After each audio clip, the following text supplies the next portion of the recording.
Hi, everyone. Judge Andrew Napolitano here for Judging Freedom. Today is Thursday, March 13th, 2025.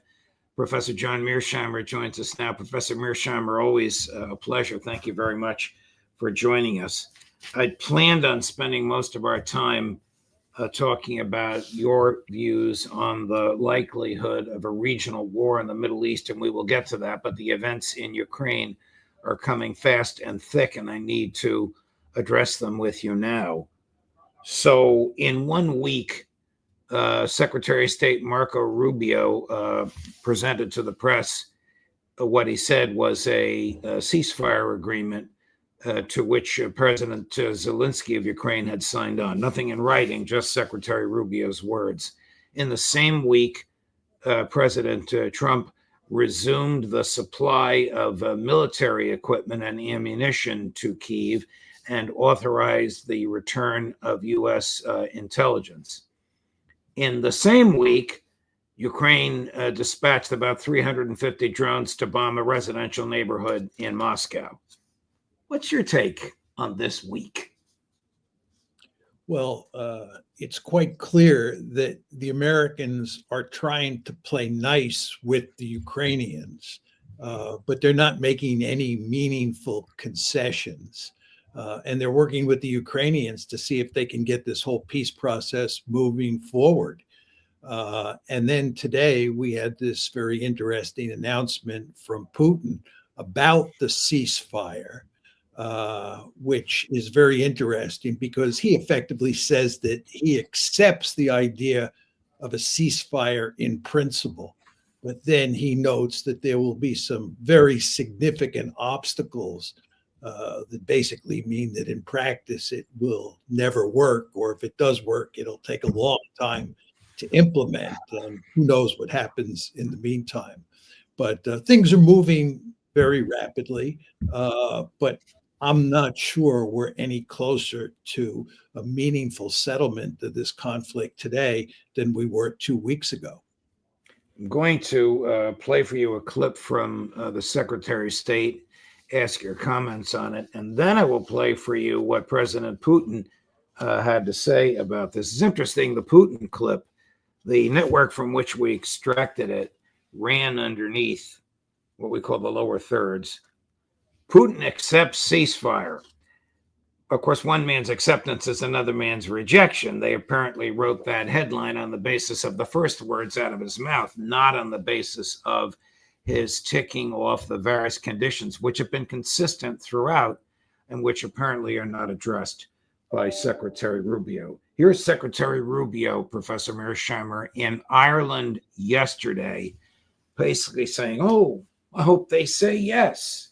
Cut number one. Are you truly prepared to apply pressure on Russia should it be recalcitrant and not agree to the terms of this ceasefire? There's been no concrete action that this administration has taken to punish Russia since it's come to office. There's a couple points. To be clear, as far as I am aware, the United States has not provided armaments to Russia. The United States is not providing assistance to Russia.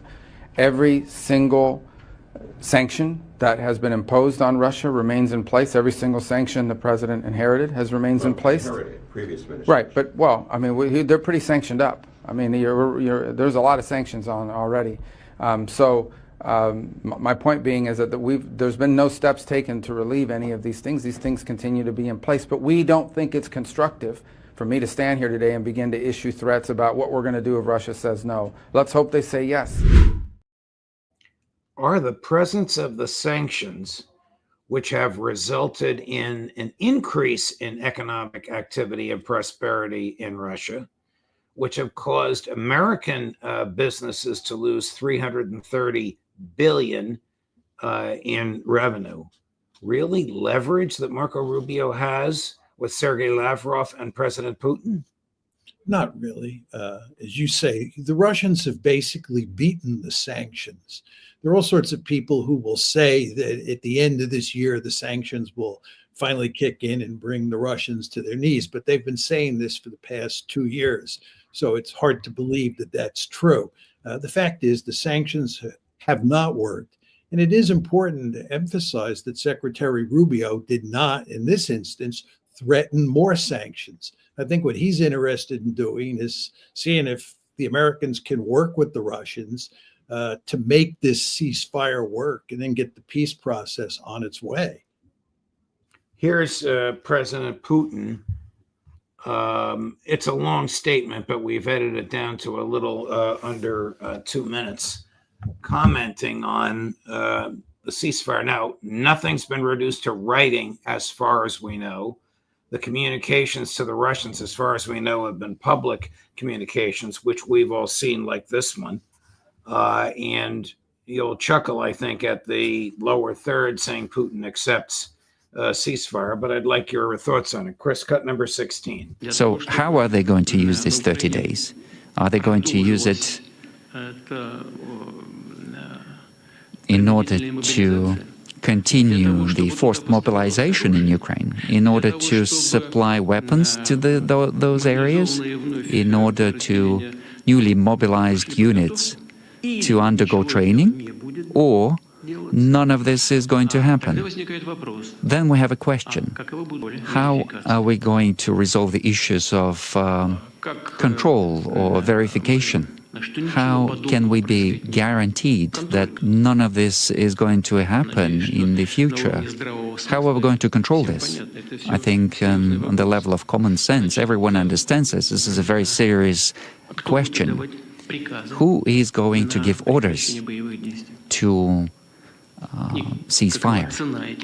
And what is the value of these orders?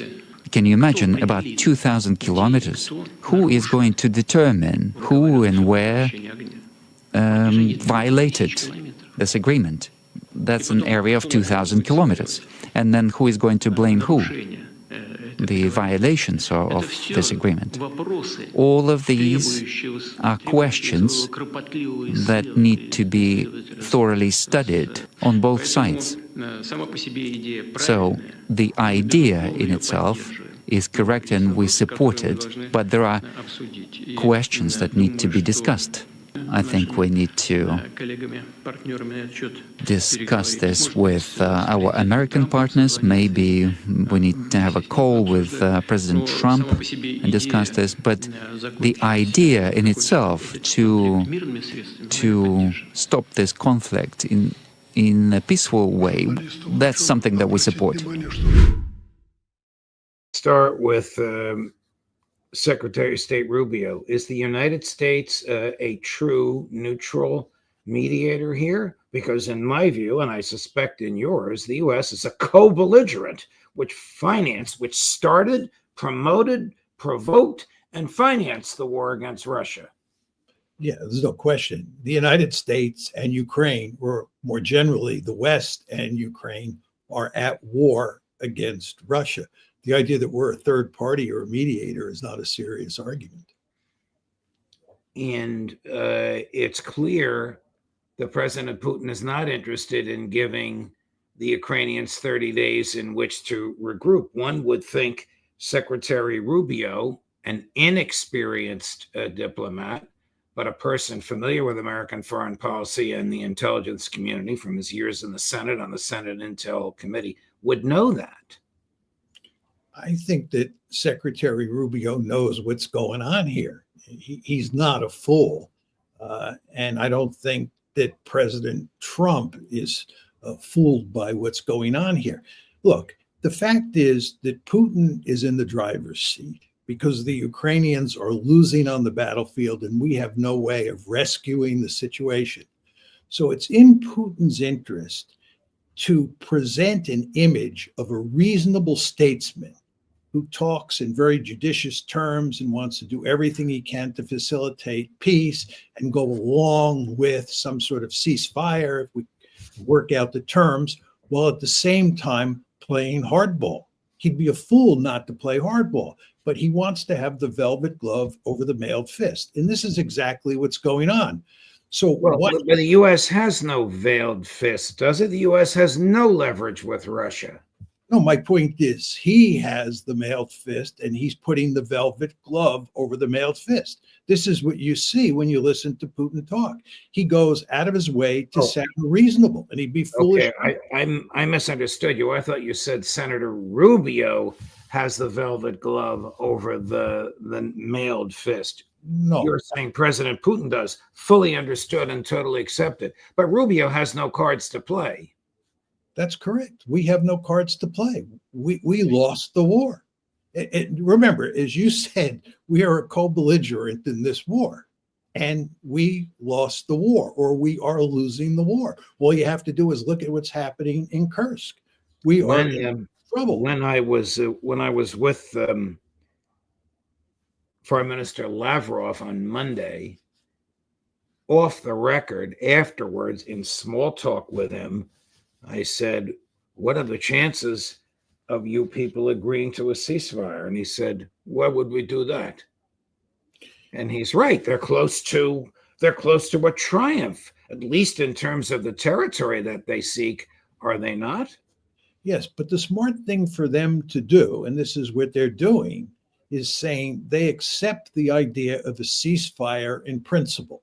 And then they're telling us, this is what Putin was doing, what all the obstacles are to actually putting that ceasefire into effect. And it becomes clear after listening to him talk, and he wasn't even raising all the obstacles that are out there, that you're not going to get a meaningful ceasefire unless the Russians are doing so well in terms of executing the war that a ceasefire makes sense for them. That may be the case somewhere down the road, but at this point in time, it does not make sense for the Russians to agree to a ceasefire, and they're not agreeing to a ceasefire. They're agreeing to it only in principle.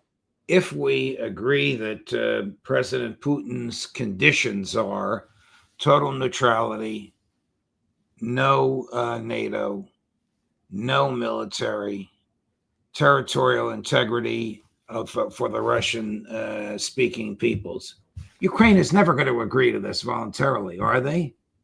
It's hard to imagine. It really is. I mean, you may get the Europeans to go along. That'll be tough. But getting the Ukrainians to accept the permanent loss of a significant slice of their territory, and agreeing to demilitarize and exist without security guarantees. Wow. It's hard Well, to. you know, I forgot one more condition that he is insisting upon: elections, because in their view, I realize that Ukraine is the interpreter of its own constitution, not Russia. But in the Russian view, President Zelensky is illegitimate and either needs to be reelected or replaced by someone who is elected. I understand that argument, but I don't think in the end it makes any difference, because it's not like you're going to get someone in office, someone to replace Zelensky who's interested in accepting Russia's terms. Agreed. I mean, unless that person is a puppet installed by the U.S., and if that's the case, they'll be enormously unpopular in Ukraine and maybe not even long-lived. Yeah, I think that's sadly basically true. Speaking of long-lived, Prime Minister Netanyahu's people, not through his office, but through Defense Minister Katz, announced the termination not only of water, food, and medicine, but electricity in Gaza. At the same time that is happening, the United States is negotiating directly with Hamas, which of course is unthinkable to the right wing in Netanyahu's cabinet. What's your make on that? Is this Donald Trump slapping Bibi in the face? Do they really think they can come to some sort of an agreement with Hamas? This is a group that the State Department calls a terrorist organization, which makes it a felony to do anything to them that aids them. And yet the Secretary of State has dispatched a negotiator to negotiate directly with them. Well, I think that the United States was frustrated with Netanyahu in terms of negotiating the next step or the next stage of the ceasefire and getting the hostages back. And they therefore decided that what we would do is we would negotiate directly with Hamas ourselves. The Israelis consider this an absolute no-no. They do not think that we have the right to negotiate with Hamas without their permission or without them being there. So they made that clear, and Trump, of course, backed off. And we're now saying we won't meet with Hamas by ourselves again, because we fully understand who's in charge in this relationship. We know who's in charge of the relationship when Secretary Rubio rescinds the green card of a person he probably never heard of because of statements the person made on the Columbia University campus last April. This, of course, is a big deal here in New York. It should be a big deal everywhere because it's an attack on freedom of speech like we haven't seen in this country in many generations. But I suspect it is the Trump Department of Homeland Security and DOJ doing a favor for the president's Zionist backers. The truth is, Judge, that the single greatest threat to freedom of speech in the United States at this point in time is Israel and its supporters here in the United States. It's truly amazing the extent to which Israel's supporters are going to enormous lengths to shut down free speech, not only on university campuses, but all across the country. And what can be done about it when the Israelis have the president in their pocket or they're in his pocket? I'm not sure how the analogy goes. Well, what can be done is very simple. People could speak up about this. They could stand on the rooftops and scream about what's happening and making it very clear that this is a threat to basic American values. This is a threat to liberal democracy. But the fact is, we live in a country where most people would prefer to stay down in the foxhole and not get up and actually fight this battle. I read Jeff Sachs and I read it together with each other. It's not very long. It's only about 3 or 4 pages. The charging document against Mr. Khalil. It alleges no crime. It alleges no facts. It alleges no misbehavior. It offers no evidence. It simply concludes that in the opinion of the Secretary of State, and I'm telling you again, I can't imagine Marco Rubio's ever heard of this guy. In the opinion of the Secretary of State, his physical presence, Khalil's physical presence in the United States of America impedes the effective execution of American foreign policy. What judge would accept that? Unless the judge is an immigration judge whose boss is Marco Rubio. I don't know. I mean, you know the legal system better than I do, but the legal system in the past has not worked to prevent Israel and its supporters here in the United States from carrying out acts like this. This is disgraceful. There's no other way to put it. And in fact, it's more than disgraceful. As I said before, it threatens basic American values. Our mutual friend and presenter on this show, Pepe Escobar, was present at a speech given in Beijing the other day by the Chinese foreign minister, who was asked what is China's opinion on the events in Gaza, and he answered with one sentence: Gaza is for the Gazans. Are you surprised at that? I'm not sure.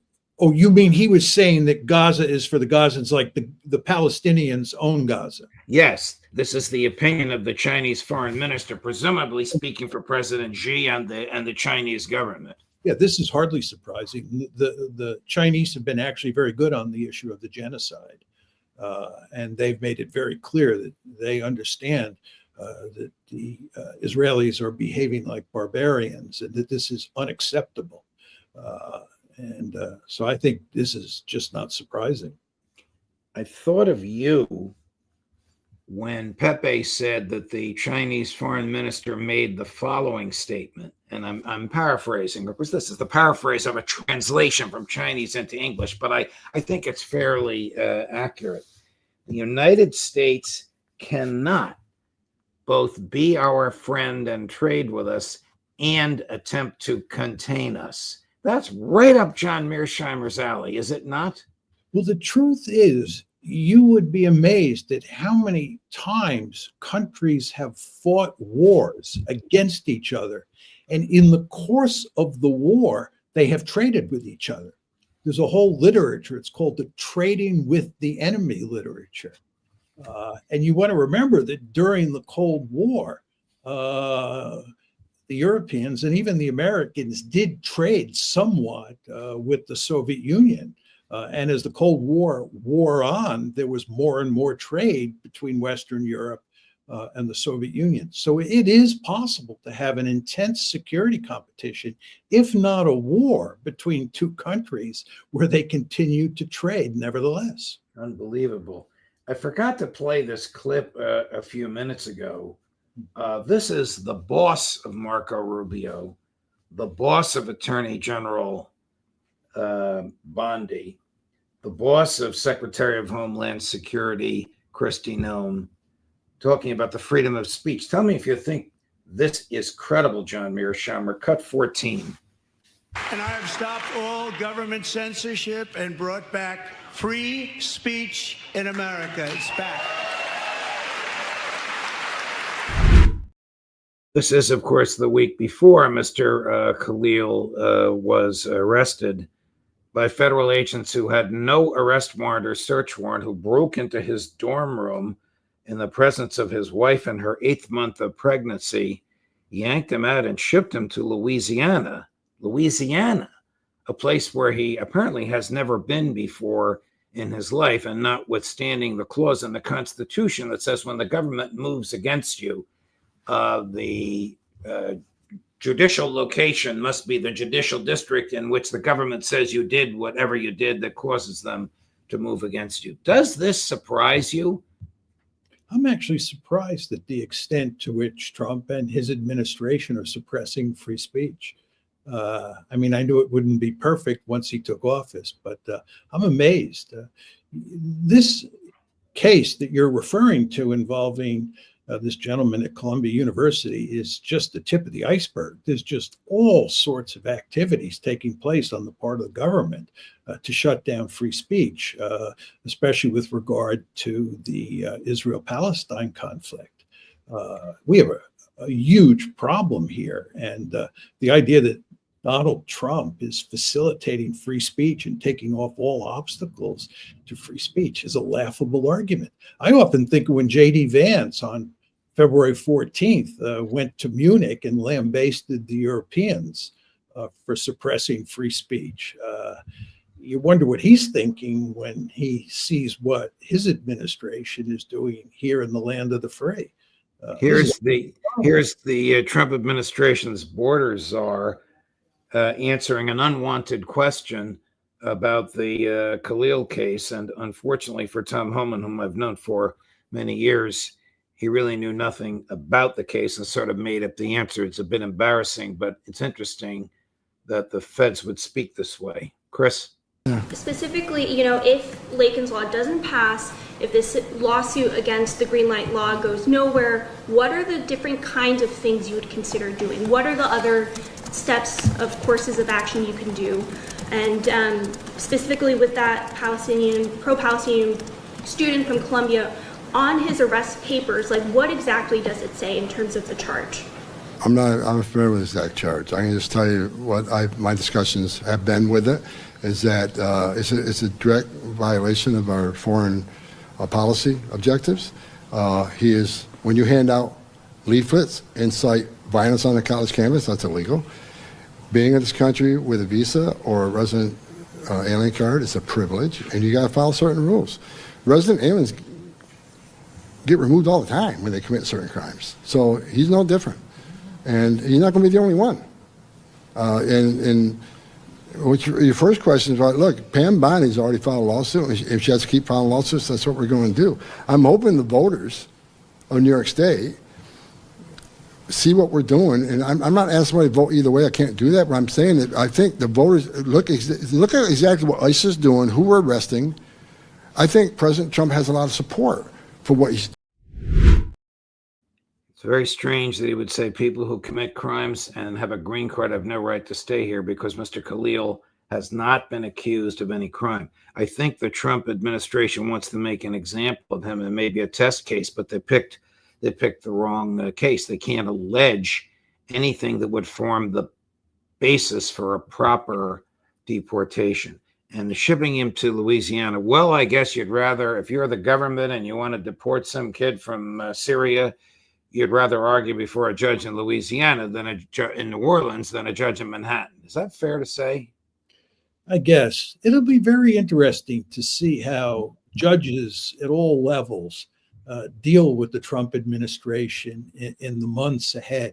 There are going to be a huge number of legal challenges. They're already growing in number. And I'll be anxious to see if judges actually stand up to Trump and his lieutenants in the various moves that they've made. I'd be curious what your thoughts are on that.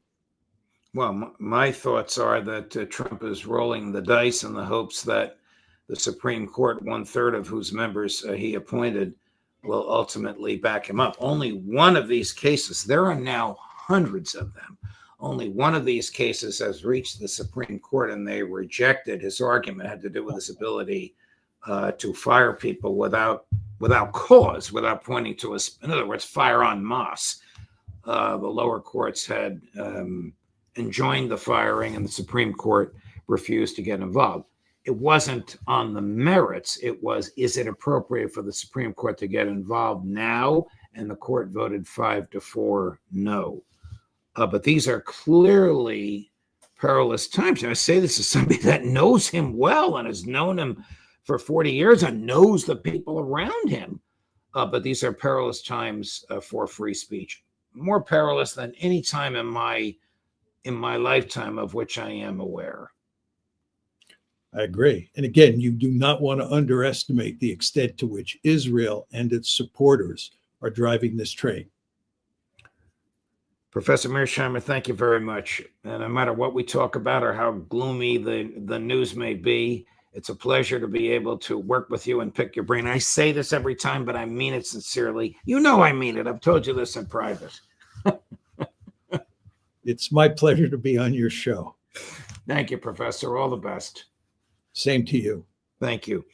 And coming up at 4 o'clock, who's probably riled up over all of this, Colonel Larry Wilkerson, Judge Napolitano for Judging Freedom.